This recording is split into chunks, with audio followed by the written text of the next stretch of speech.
وعلیکم السلام ورحمۃ اللہ۔ یہ واقعہ عرب کی تاریخ میں لکھا ہوا ہے، نجوم الزرع، چمکتے ستارے، یعنی یہ نام ہے کتاب کا۔ میں نے خود اپنی آنکھوں سے یہ کتاب دیکھی ہے وہاں کراچی میں، چونکہ عام طور پر زیادہ لوگ اس کو پڑھتے نہیں ہیں اور عربی میں ہیں تو کم لوگوں کو معلوم ہے، لیکن عرب کے اندر یہ کتاب مشہور ہے۔ اور اس کے اندر یہ واقعہ لکھا ہوا ہے کہ عبد القادر جیلانی کی قبر کو اکھیڑ کے عبید اللہ ابن یونس نے دریائے دجلہ میں اس کی ہڈیوں کو پھینک دیا تھا۔ اور یہ اصل میں لکھا گیا کہ اس گورنر نے دو کام ایسے کیے جس کی وجہ سے کچھ عوام کی نظروں سے گر گئے تھے، کیونکہ جب یہ پیری مریدی کا دور ہوتا ہے تو عوام ان پیروں کی مٹھی میں ہوتی ہے، اور ان پیروں کے ساتھ اگر کوئی گڑبڑ کرو گے تو عوام آپ کو پھر اچھا نہیں سمجھے گی۔ بالکل اس کی مثال آج آپ لے سکتے ہیں کہ جس طرح کسی بھی گنبد یا مزار خاص کر جو مشہور ہیں، چاہے یہ معین الدین چشتی کا ہو، چاہے یہ علی حجویری کا مزار ہو، برامام ہو، یا عبداللہ شاہ غازی ہو، اور کتنے مشہور ہیں، اگر ان میں کوئی بھی سیاسی لیڈر یا کوئی بادشاہ یا کوئی آرمی چیف یا کوئی مذہبی جو رہنما ہے وہ اس کے خلاف کچھ بولے گا یا بات چیت کرے گا تو تاکہ ان کے جو ووٹر ہیں سارے اس کے ذرا ناراض ہو جائیں، اسی وجہ سے یہ کوئی بولتے نہیں ہیں بلکہ ان کی تعریفیں کرتے ہیں، شرک کی تھپکی دیتے ہیں تاکہ عوام ناراض نہ ہو۔ عوام ناراض ہوگی تو ووٹ کون دے گا؟ اسی طریقے سے وہ عبید اللہ ابن یونس کے بارے میں آتا ہے کہ وہ قرآن، حدیث اور فقہ کے بہت بڑے عالم تھے، اور یہ جو زمینوں کی پیمائش کا ایک علم ہوتا ہے اس میں وہ بڑے ماہر تھے، ریاضی کے علوم میں، الجبرے میں۔ تو ان کو پہلے بغداد کے سرکاری دفاتر کا انچارج بنایا گیا، اور اس نے بہت ہی اچھے طریقے سے کام کیا، تو اس وقت کے امیر المومنین نے ان کو گورنر بنا دیا۔ تو اس سے پہلے وہ دیکھ رہے تھے بے بس سے کہ عبد القادر جیلانی کس طرح پیری مریدی کرتا ہے اور کس طرح اپنے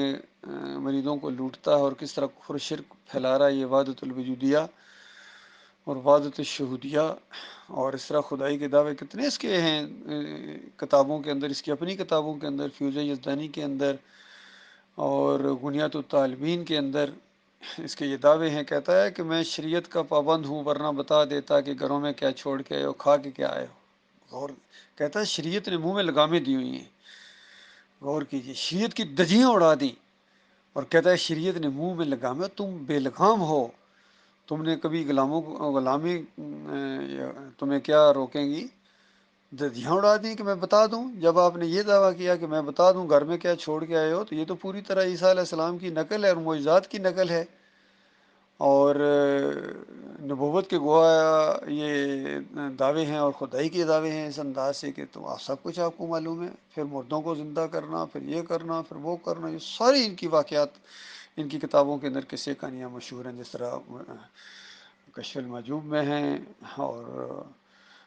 دوسری کتابوں میں ہیں، معین الدین چشتی کے ملفوظات میں ہیں، مجدد الافسانی کے ملفوظات میں ہیں،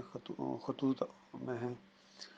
تو اسی طرح کے ان کے بھی دعوے ہیں۔ تو یہ دیکھ رہا تھا اللہ کے بندہ کہ یہ کس طرح عوام کو گمراہ کر رہا ہے، اللہ کی توہین کر رہا ہے، شرک اور کفر پھیلا رہا ہے، لیکن بے بس تھا، اختیار نہیں تھا۔ بالکل اسی طریقے سے جس طرح آج ہمارے اختیارات نہیں، کتنے لوگ ہیں، چاہے پیر پنجر سرکار ہو یا کوئی اور ہو، طاہر القادری ہو یا طارق جمیل ہو، تقی عثمانی ہو، علی انجینئر ہو، کس قدر یہ شرک اور کفر پھیلا رہے ہیں، تو لیکن ہم بے بس ہیں، مجبور ہیں، ہم کچھ نہیں کر سکتے، گولڑے والی سرکار ہو یا فلانی سرکار ہو۔ تو اسی طریقے سے وہ عبید اللہ ابن یونس وہ مجبور تھے کہ ہاتھ نہیں ڈال سکتے تھے، لیکن جیسا ان کو اقتدار ملا، کیونکہ اللہ کے بندوں کو جیسا اللہ اقتدار دیتا ہے، قوت دیتا ہے، تو سب سے پہلا کام وہ شرک اور کفر کا جو ہے بالکل کچومر نکال دیتے ہیں۔ تو اس اللہ کے بندے نے پہلی بات تو یہ ہے کہ پہلا کام یہ کیا کہ اس کے جتنے رشتہ دار تھے، جتنی اس کی برادری تھی اور قریبی لوگ، چونکہ بڑا فائدہ اٹھایا تھا اور انہوں نے اپنے محلات بنا لیے تھے، اس کو بلڈوز کیا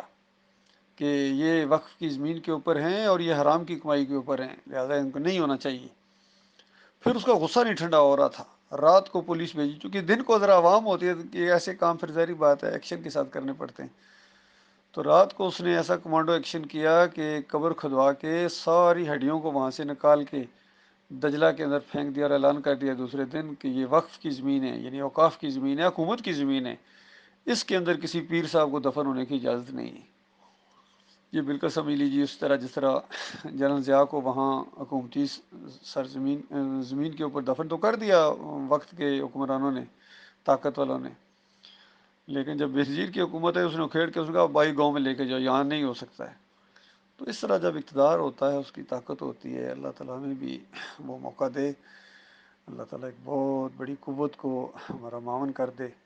اور اس کے بعد یہ کفر و شرک کا جنازہ اٹھے، اور پھر آگے بڑے لیول پر یہ توحید کی دعوت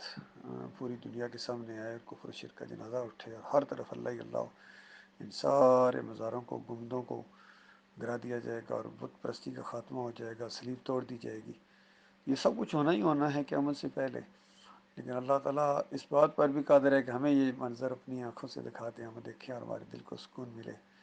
اللہ تعالیٰ وہ دن لائے، بہرحال وہ دن آنا ہی آنا ہے، ہم دیکھیں نہ دیکھیں، ہماری نسلیں آگے دیکھیں گی، جو بھی قائم رہیں گے ایمان کے اوپر، مالک ان کو غلبہ عطا فرمائے گا، کفر و شرک کے اوپر، ان سارے کافروں کے اوپر،